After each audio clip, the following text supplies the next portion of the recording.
வணக்கம். இந்த பதிவு ஆசிரியர் தகுதி தேர்வுக்கு படிப்பவர்கள், எஸ்ஜிடி படிக்கிறவங்க, டெட் எக்ஸாம் எழுதுறீங்க, நான் டெட் எழுதுறீங்க அப்படின்னா அவங்க எல்லாருக்குமே இது ஒரு பயிற்சிக்கான வாய்ப்பாக இருக்கும். 6ஆம் வகுப்பில் இயல் 3, இயல் 4 2 இயலில் இருந்து கேள்விகள் கேட்டிருக்கேன்.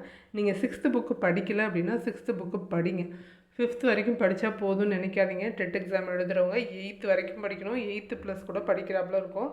6ஆம் வகுப்பு படிக்கலை அப்படின்னா படிச்சிருங்க. படிச்சுட்டு இந்த டெஸ்ட்டை அட்டன் பண்ணி பாருங்கள். 6th புக்கு வேணுங்கிறவங்க கீழே டிஸ்கிரிப்ஷனில் நம்பர் இருக்குது, கேட்டு வாங்கிக்கோங்க. உங்கள் தெருவுலையே படிக்கிற பசங்களை கேட்டிங்கன்னா கிடைக்கும். எங்கே வேணாலும் வாயை திறந்து கேட்டிங்கன்னா கண்டிப்பாக கிடைக்கும். படிங்க. அதுக்கப்புறம் இன்னொரு முக்கியமான விஷயம் என்னென்னா, நீங்கள் ப்ரைவேட் ஸ்கூலில் ஒர்க் பண்ணுறீங்க, டீச்சராக இருக்கீங்க, நான் டிடிடி முடிச்சு ரொம்ப நாள் ஆச்சு, நான் எழுதி என்ன ஆக போகுது அப்படின்னு தயவு செஞ்சு நினைக்காதீங்க. உங்களுக்கு கவர்மெண்ட் ஒரு வாய்ப்பு கொடுக்குது அப்படின்னா அப்போ பின்னாடி ஏதோ பண்ண போகிறாங்க அப்படின்னு அர்த்தம்.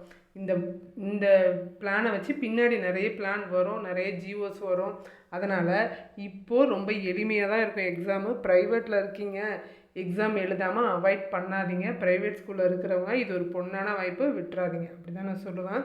யாராவது படிக்காமல் இருக்காங்க உங்கள் ஃப்ரெண்ட்ஸ் அப்படின்னா கூட தயவு செஞ்சு படிக்க சொல்லுங்கள். எளிமையாக இருக்கும் எக்ஸாமு, எழுதிடலாம். சரி, நாம் இன்றைக்கான பதிவு பார்க்கலாம். 6ஆம் வகுப்பு இயல் 3, 4 இருக்கிற கேள்விகள் பார்க்கலாம். முதல் கேள்வி, கீழ்கண்ட கூற்றுகளை கவனிக்கவும். கூற்று 1, அந்நாடு வேற்று நாடு ஆகா தமவோயாம் ஆயினால் ஆற்றுணா வேண்டுவது இல். இப்பாடல் வரிகள் சிறுபஞ்ச மூலத்தில் இடம்பெறுது. கூற்று 2, ஆற்றுணா வேண்டுவது இல் அப்படின்னா கல்வி கற்றவர்களுக்கு எங்கும் சிறப்படைவர், அவர்களுக்கு எங்கு சென்றாலும் உணவு பஞ்சம் வராது அப்படிங்கிறது தான் ஆற்றுணா வேண்டுவது இல்லோட பொருள் அப்படின்னு சொல்லியிருக்காங்க. ஆன்சர் ட்ரை பண்ணுங்கள். கூற்று 2 சரி, கூற்று 1 தவறு. அப்போ கூற்று 2 மட்டும் சரி அப்படிங்கிறது தான் ஆப்ஷனாக வரும். கூற்று 1 இது சிறுபஞ்ச மூலம் கிடையாது. கற்றவருக்கு கட்டு சொல் வேண்டாம் அப்படின்னு சொல்கிறது பழமொழி 400. இரண்டாவது கேள்வி பாருங்கள். யாதானும் டேஷ் ஊறாமல் எண்ணொருவன் டேஷ் கல்லாதவாறு அப்படின்னு சொல்கிறாங்க. திருக்குறள். இது திருக்குறள் தெரியுமா? திருக்குறள் ட்ரை பண்ணுங்கள். யாதானும் நாடாமல் ஊறாமல் எண்ணொருவன் சாந்துணையும் கல்லாதவாறு. நீங்கள் இந்த கேள்வியை படிச்சிங்கனாலே உங்களுக்கு மற்ற கொஷின்லாம் ஞாபகத்துக்கு வந்துடும். 2 இயல் ரிவைஸ் பண்ண மாதிரி இருக்கும். அடுத்து, கீழ்கண்ட கூற்றுகளில் தவறானது எது? ஐ என்ற எழுத்தின் இணை எழுத்து இ, என்ற எழுத்தின் இணை எழுத்து உ. உயிரெழுத்துக்கள் ஒன்றுடன் ஒன்று சேர்ந்து வரும் இடம் அளபடை. அளபடையில் தான் உயிரெழுத்துக்கள் ஒன்றோட ஒன்று சேர்ந்து வரும். நெடிலை தொடர்ந்து அதன் இனமான வரும் எழுத்து மெய்யெழுத்து ஆகும்னு சொல்லியிருக்காங்க. 4 கூற்று கொடுத்துருக்காங்க. இந்த 4த்தில் எந்த ஒன்று தவறு அப்படின்னு கேட்டிருக்காங்க. ஆன்சர், நெடிலெழுத்தை தொடர்ந்து அதன் இனமாக வரும் எழுத்து குறில் எழுத்து தான் வரும், மெய்யெழுத்து வராது. அப்போது ஆன்சர் 4 தான் ஆன்சராக வரும். அடுத்து 4வது கேள்வி பாருங்கள். மெல்லினத்திற்கான இணை எழுத்து இடம்பெறாத சொல் எது? மெல்லினம் அப்படிங்கிறது என்னன்னு தெரிஞ்சதுன்னா உங்களுக்கு ஈஸியாக ஆன்சர் பண்ணுவீங்க. ஞஞ நமன அப்படிங்கிறது தான் மெல்லினம். ஞன நமனங்கிறது வரும். அந்த இணை எழுத்து இடம்பெறாத சொல் எது? மெல்லினத்திற்கு இனமான எழுத்து இடம்பெறாத சொல் கல்வி. கல்விங்கிறதுல தான் மெல்லினத்துக்கு இனமான எழுத்து இடம்பெறவில்லை. அடுத்து 5வது கேள்வி பாருங்கள்.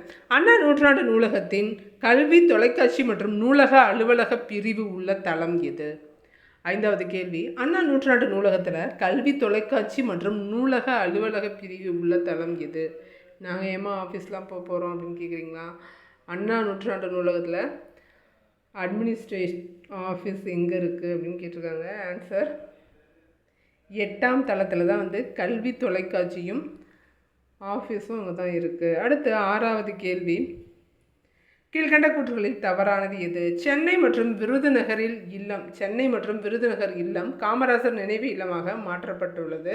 காமராசர் சிலை சென்னை மெரினா கடற்கரையில் நிறுவப்பட்டுள்ளது.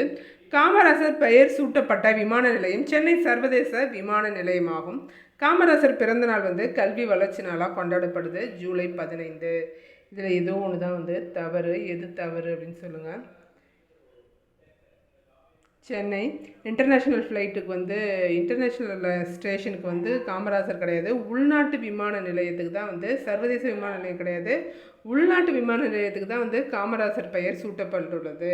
அப்போ இன்டர்நேஷ்னல் விமான நிலையத்துக்கு என்ன பேருன்னு தெரிஞ்சால் சொல்லுங்கள். அடுத்து 7வது கேள்வி பாருங்கள். கல்வி கண் திறந்தவர் என்று காமராசரை யார் மனதார பாராட்டினார்?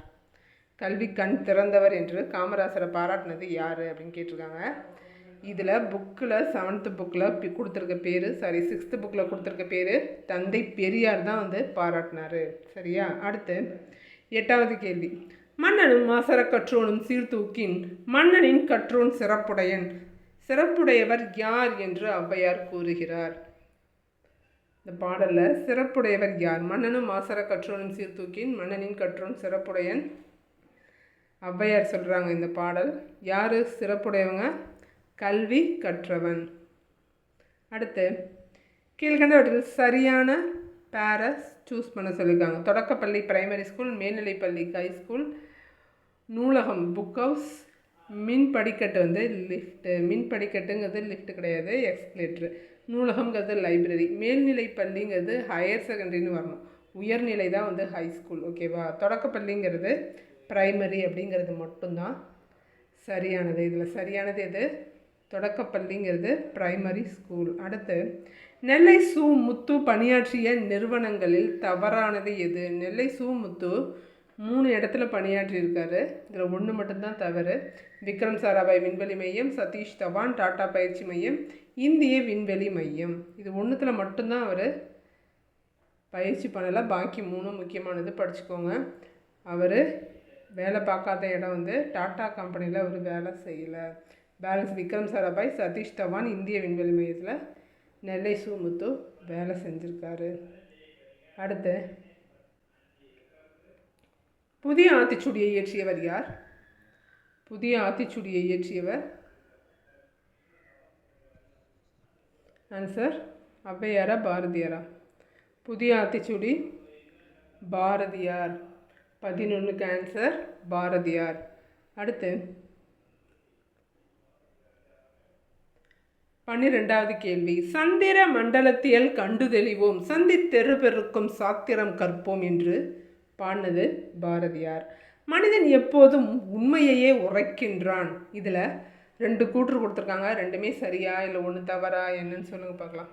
சந்திர மண்டலத்தியல் கண்டு தெளிவோம், சந்தி தெரு பெருக்கும் சாத்திரம் கற்போம்னு சொன்னது பாரதியார். மனிதன் எப்போதும் உண்மையே உரைக்கின்றான், உரைக்கின்றான் அப்படின்னா சொல்கிறான்னு அர்த்தம். அப்போ இந்த உரை வந்து சரியா? அதனால் கூற்று 1 மட்டும்தான் சரி, 2 தவறு. அடுத்து 13வது கேள்வி. கீழ்கண்டவற்றில் சரியான சொல் பிரிப்பு முறையை கூறுக. சொல் பிரிச்சிருக்கிறது சரியான்னு கேட்குறாங்க. அவ்வுருவம் அப்படிங்கிறது எப்படி பிரியும்? ஆழ்கடல் அப்படிங்கிறது ஆழம் கூட்டல் கடல்னு பிரியும். கண்டறிய அப்படிங்கிறது கண்டு கூட்டல் அறின்னு பிரியும். கண்டறிங்கிறது கண்டு கூட்டல் அறி. ஆ உருவம்னு பிரியும், அவ்வுருவம்னு வராது, ஆ உருவம்னு பிரியும்.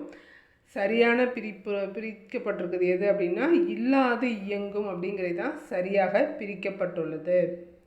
அடுத்து நோய் என்னும் ஓரெழுத்து ஒரு மொழியின் பொருள் என்ன? நோய் என்பது எதை குறிக்கும்? ஆன்சர் துன்பம். நோன்கிறது துன்பத்தை குறிக்கும். அடுத்து 15வது கேள்வி. மாற்றார் கைப்பொருளை நம்பி வாழக்கூடாது, தன்மானமில்லா கோழையுடன் சேரக்கூடாது என்று கூறியவர் யார்? மாற்றார் கைப்பொருளை நம்பி வாழக்கூடாது, தன்மானமில்லா கோழையுடன் சேரக்கூடாது சொன்னது 15க்கு பட்டுக்கோட்டை கல்யாண சுந்தரம். அடுத்து 16வது கேள்வி. 16வது கேள்வி பாருங்க. அண்ணா நூற்றாண்டு நூலகம் கீழ்கண்ட கூற்றுகளை கவனிக்க. இது ஆசியாவின் 2வது பெரிய நூலகம். இந்நூலகம் பல தளங்களை கொண்டு குழந்தைகள் பிரிவு, பார்வையற்றோர் பிரிவு போன்ற சிறப்பு வசதிகளை கொண்டுள்ளது. இந்நூலகம்தான் வந்து தமிழக சட்டமன்றமாக செயல்படுகிறது. ஆன்சர்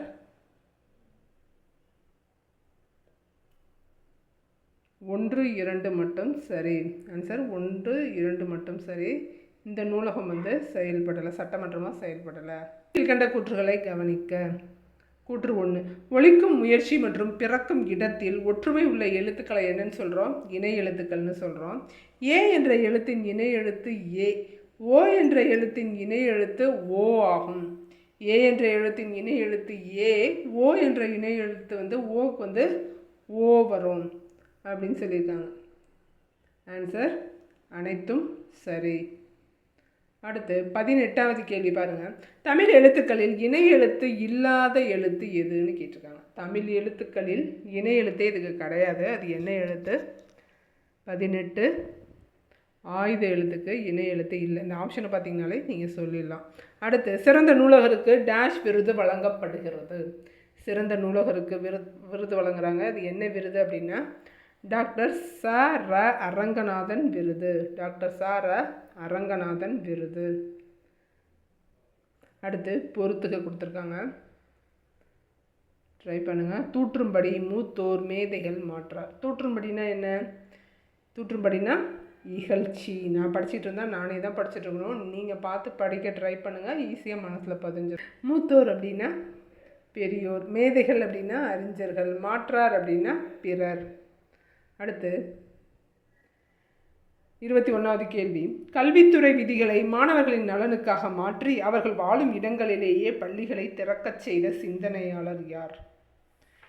கல்வித்துறை விதிகளை மாற்றி மாணவர்களின் நலனுக்காக அவர்கள் வாழும் இடங்களிலேயே பள்ளிகளை திறக்கச் செய்த சிந்தனையாளர் யார்? ஆன்சர் காமராசர்.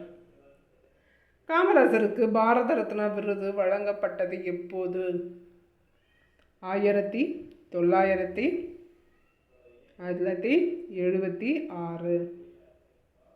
அடுத்து 23வது கேள்வி. வல்லினத்திற்கு இனமான எழுத்துக்கள் எவை? வல்லின எழுத்துக்கு இனமான எழுத்துக்கள் எவைன்னு சொல்லுங்க பார்க்கலாம். வல்லின எழுத்துக்கு மெல்லின எழுத்து தான் இனமாக வரும். வல்லினத்திற்கு மெல்லின எழுத்து இனமாக வரும். இன்டெலிஜென்ஸ் என்பதற்கான தமிழ் சொல் எது? இன்டெலிஜென்ஸ்ங்கிறது தமிழ் சொல் ஆன்சர் நுண்ணறிவு. ஆன்சர் நுண்ணறிவு. அடுத்து 24வது கேள்வி பாருங்கள். சொல்லில் முதலில் வரும் எழுத்துக்கள் மொழி முதல் எழுத்துக்கள் எனப்படும். சொல்லில் முதலில் வரும் உயிரெழுத்துக்கள் 12. சொல்லில் முதலில் வரும் மெய்யெழுத்து வரிசை க ச த ந ப ம. ஞ வரிசையில் ஞ ஞ நீ நீ ஆகிய எழுத்துக்கள் சொல்லின் முதல்ல வரும் கொடுத்துருக்காங்க. இந்த 4ல் ஒன்று தான் தவறு எதுன்னு தெரியுதா பாருங்கள். ரொம்ப தெளிவாக படிச்சிருந்தீங்கன்னா இதில் தவறை கண்டுபிடிச்சிடலாம். லாஜிக், தமிழ் லாஜிக் தெரிஞ்சாலே இதில் கண்டுபிடிச்சிடலாம். இதில் ஞாவும் தான் வரும், நீ வராது. சொல்லின் முதலில் வரும் எழுத்துக்களில் இந்த 2 எழுத்தும் வராது. பாக்கி எல்லாமே சரியானது, படிச்சுக்கோங்க. அடுத்து ஔவையார் இயற்றிய நூல்களில் ஒன்று அல்லாதது எதுன்னு கேட்டிருக்காங்க. எது பாருங்கள்.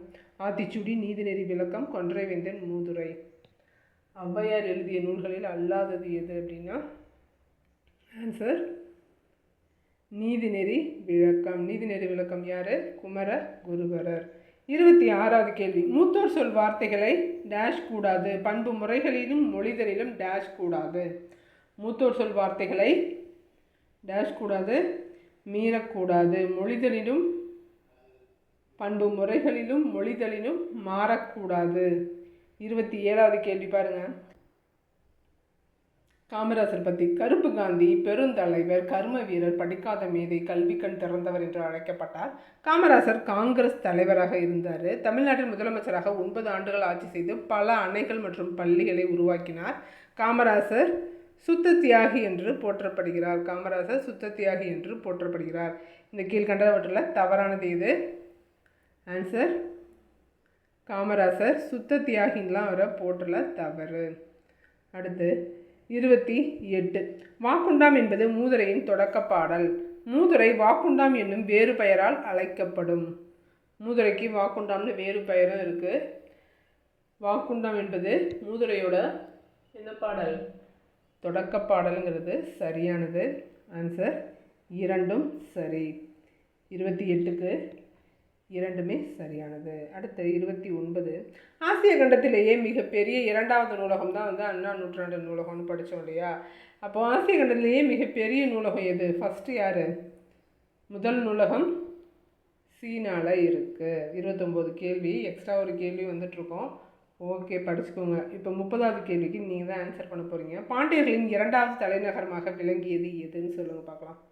பாண்டியர்களின் 2ஆம் தலைநகரமாக விளங்கியது. இது 7th புக்கில் இருக்குது. 6th படித்து முடிச்சிட்டிங்க அப்படின்னா 7th படிங்க. நான் 7th தொடர்ந்து இதே மாதிரி கேள்விகள் போடுவேன். 6th 9th வரைக்கும் கேள்விகள் போட்டிருப்பேன். போட போகிறேன். ஏற்கனவே 6th இருக்கிற 9 7மே முடிஞ்சிருச்சு. ப்ளேலிஸ்ட்டில் பார்த்தீங்கன்னா நீங்கள் அதை பார்த்தே படிச்சிடலாம். புக்கு தெரியணும்னு அவசியமே இல்லை. அதை பார்த்து படித்தாலே உங்களால் ஆன்சர் பண்ண முடியும். இந்த கொஷினுக்கு ஆன்சர் பண்ணாலும் உங்களால் ஆன்சர் பண்ண முடியும். அதையும் மீறி எனக்கு பிடிஎஃப் வேணும், புக் வேணும் அப்படின்னா மெசேஜ் பண்ணுங்கள், நான் தரேன். உங்கள் தெருவுலையே கூட நீங்கள் புக்கை தேடி படிக்க முடியும். இன்னும் 3 மாதம் இருக்குது. ட்ரை பண்ணி படித்து பாஸ் பண்ணிவிடுங்க. 10th புக்கும் வேணும்னாலும் 10th புக்கும் கிடைக்கும். நன்றி, வணக்கம்.